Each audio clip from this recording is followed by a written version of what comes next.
Hello guys, आज हम ESR spectroscopy and laser हमारी जो 4th यूनिट है atomic and molecular physics second की वो करेंगे, जिसके अंदर हमारा है जो ESR spectrometer, substance which can be studied by ESR और रेजोनेंस कंडीशन। हमने ESR के बारे में जनरल इंट्रोडक्शन पढ़ लिया है।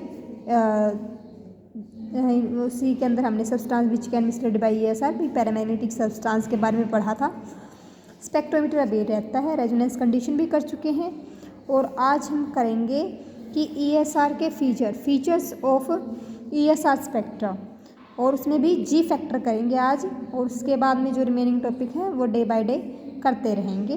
तो आज हम G फैक्टर की बात कर लेते हैं। जो फीचर ऑफ ESR स्पेक्ट्रा है उसके अंदर हमारा G फैक्टर आता है, fine structure and hyperfine structure and ligand hyperfine structure. उसमें से फर्स्ट हमारा बनता है G फैक्टर। तो आज हम G फैक्टर करेंगे। तो G फैक्टर से पहले हमने रेजोनेंस कंडीशन की थी, उसी कंडीशन को लेते हुए हम G के बारे में डिस्कस करेंगे। पहले हमें कैसे लिखना है, it is important for resonance condition को लेते हुए इसके बारे में डिस्कस करेंगे। और हम एग्जाम के व्यू से देखें तो इम्पोर्टेंट है, 4 नंबर में आ जाता है G फैक्टर। और जो 16 नंबर का क्वेश्चन है वो 4 पॉइंटों में डिवाइड होके आता है इस यूनिट से। अगर एक तो कंप्लीट बनता है 16 नंबर का, और एक बनता है हमारा ऐसे भी 8-8 में बन गया या 4-4 में बन गया, ऐसे डिवाइड होके आता है हमारा 16 नंबर का। तो उसमें काफ़ी बार आया है G फैक्टर 4 नंबर में। तो देख लेते हैं कैसे लिखना है। The resonance condition for the transition in ESR spectra, जो हमारी रेजोनेंस कंडीशन थी हमने पहले ही डिस्कस कर लिया था प्रीवियस लेक्चर में। This one is H nu is equal to J mu B where mu B is the Bohr magneton, G is the Linde G factor, H is the Planck's constant, nu is the frequency of the way light या radiation absorbed या emitted during the transition, and B is the magnetic field. If microwave frequency is constant, अगर हमने मान लिया कि microwave frequency constant है तो हमारे सिर्फ क्या होंगे, 2 ही पैरामीटर बचेंगे। Then only 2 parameters that can vary are the values of magnetic field and the value of G। कि अगर हम न्यू को कांस्टेंट ले लेते हैं तो किसकी वैल्यू वेरी कर सकते हैं, एक तो G की, एक B की। तो मतलब अगर हम बात करें वैसे देखें तो वैसे तो न्यू की वैल्यू B पे डिपेंड करती है डायरेक्टली, क्योंकि ऑलमोस्टली कांस्टेंट रहते हैं, बट G वेरी करता है due to the environment of the electron. कि इलेक्ट्रॉन का जो इन्वायरमेंट है वो कैसा है, बीयू क्रिस्टल में है या पेरेंट एटम है, तो उस पर G डिपेंड करता है हमारा। तो G भी क्या करता है, वेरी करता है। Hence by measuring the values of B at which resonance occur can be used to find out the values of G factor। कि अगर हम B की वैल्यू फाइंड आउट कर लेते हैं रेजोनेंस कंडीशन के लिए कि कितने पे होती है, कितने पर हमें रेजोनेंस मिलता है हमारा मटेरियल का, तो हम G की वैल्यू क्या निकाल सकते हैं। क्योंकि न्यू तो हमने कांस्टेंट कर दिया ना, कि न्यू अगर हम कांस्टेंट ले ट्रांजिशन के ड्यूरिंग रेडिएशन की फ्रीक्वेंसी कांस्टेंट कर देते हैं तो G किस पे की वेरिएशन पे डिपेंड करेगा, ओनली B की पे। तो इसलिए हमें क्या होगा, हमें V की वैल्यू को ही G किस पे डिपेंड करेगा, G ओनली फैक्टर पे डिपेंड करेगा B पे। ठीक है, तो हम क्या यूज करेंगे, सिर्फ B को ही यूज करके G की वैल्यू निकाल सकते हैं। The value of G factor associated with the particular unpaired electrons in atom. कि जो हमारा B है वो एसोसिएटेड क्या होता है कि अनपेड जो इलेक्ट्रॉन है एटम के, उसके मतलब इन्वायरमेंट पे डिपेंड करता है, उससे एसोसिएटेड होता है, उसी से रिलेटेड होता है कि हमारा जो अनपेड इलेक्ट्रॉन है उसका इन्वायरमेंट क्या है, तो उस पर डिपेंड करता है हमारा G।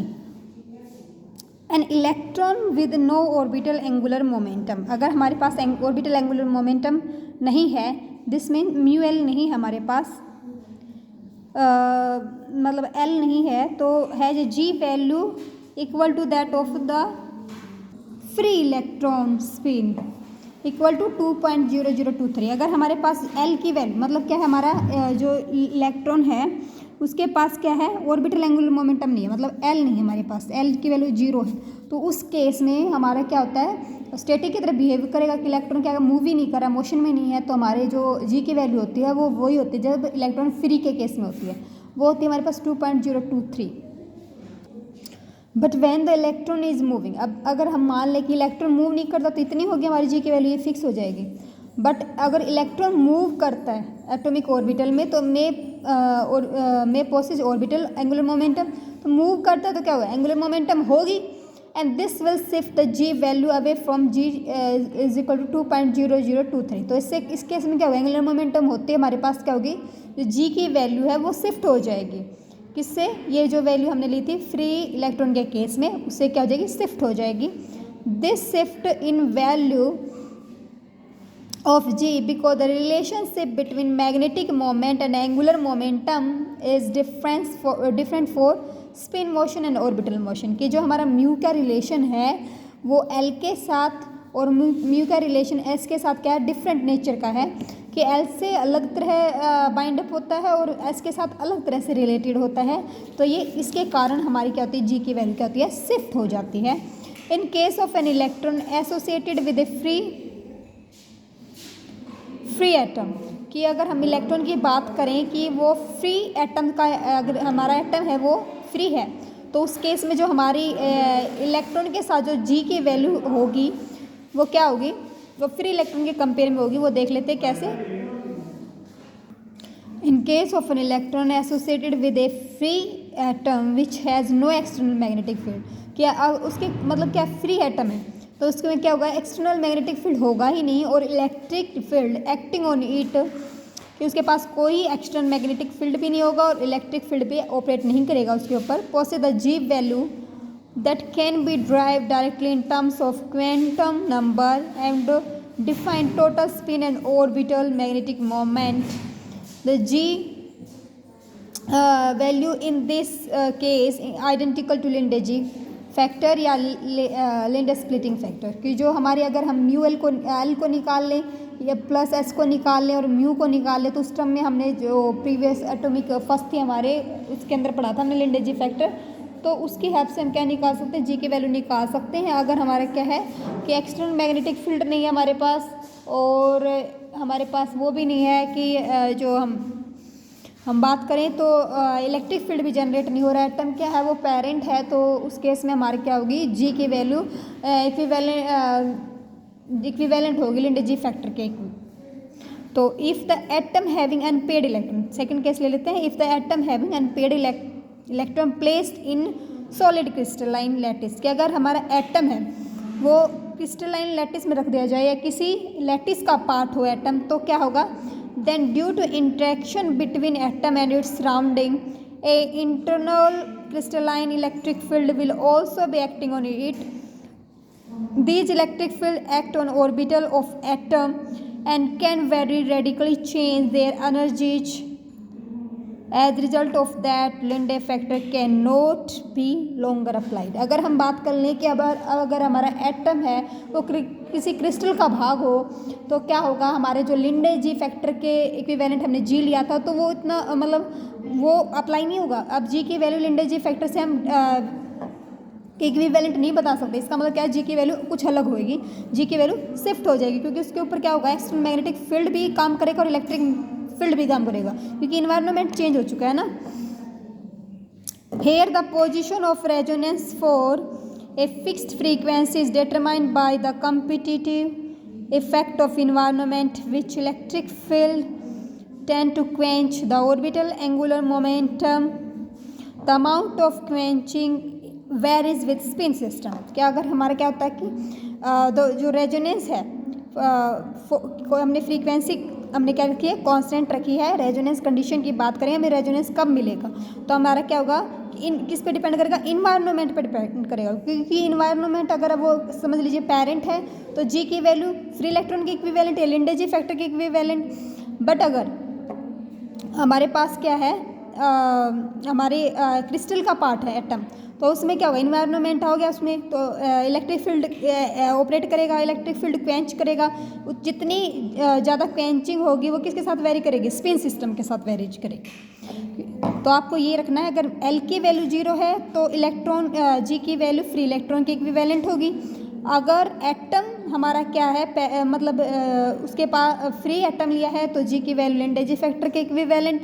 अगर हमारा क्रिस्टल का पार्ट है तो जी की वैल्यू शिफ्ट हो जाएगी लिंडेजी फैक्टर से।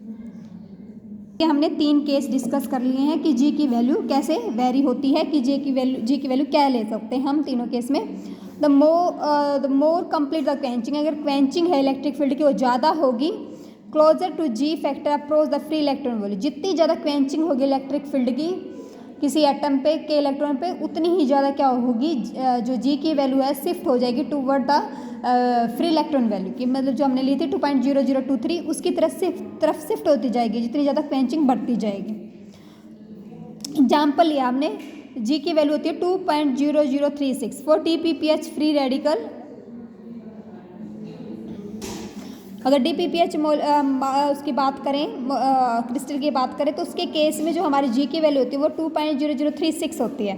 इसका मतलब क्या है, very close to the free electron value, जो हमारी फ्री इलेक्ट्रॉन के लिए वैल्यू होती है 2.0023 उसके क्या ये क्लोज है। The value of G is 1.98 in many chromium compound. अगर हम क्रोमियम कंपाउंड की बात करें तो जी की वैल्यू बहुत से कंपाउंड में हमें मेजर की और देखा कि इसकी वैल्यू है 1.92 and sometime exceed to 6 for CO2 positive.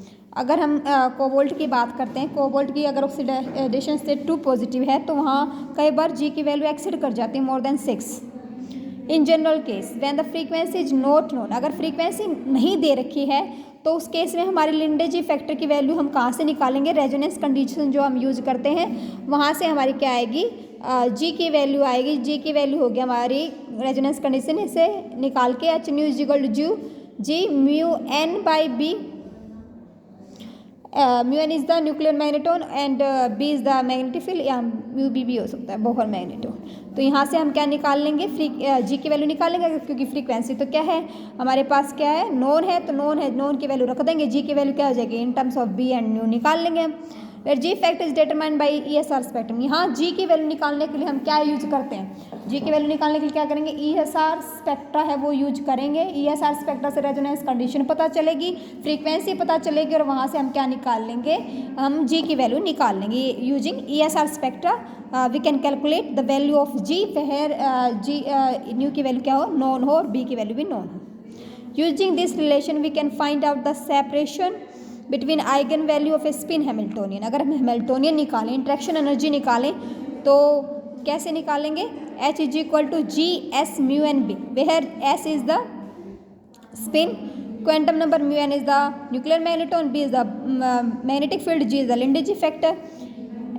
यहाँ लिंडेजी फैक्टर ना बोल के हम क्या बोलेंगे, जी वैल्यू, क्योंकि देखो वो तो डिपेंड करता है ना कि इलेक्ट्रॉन एटम है वो पेरेंट है या नहीं है, तो आप इधर जी को लिंडेजी फैक्टर ना बोल के क्या बोलोगे, जी ही बोलोगे आप, g value. Generally 2 method are used to determine g value, कि अगर हमें जी की वैल्यू फाइंड आउट करनी है तो हम 2 मेथड यूज करते हैं। एक तो जो हमने किया है रेजोनेंस वाला वो ही करेंगे, और एक कंपेरेटिव मेथड, तो उनको भी देख लेते हैं अब हम।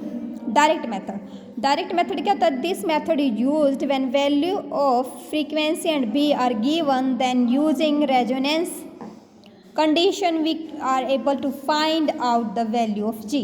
डायरेक्ट मेथड में क्या होता है, हम रेजोनेंस कंडीशन यूज करते हैं जो अब तक करते आए हम।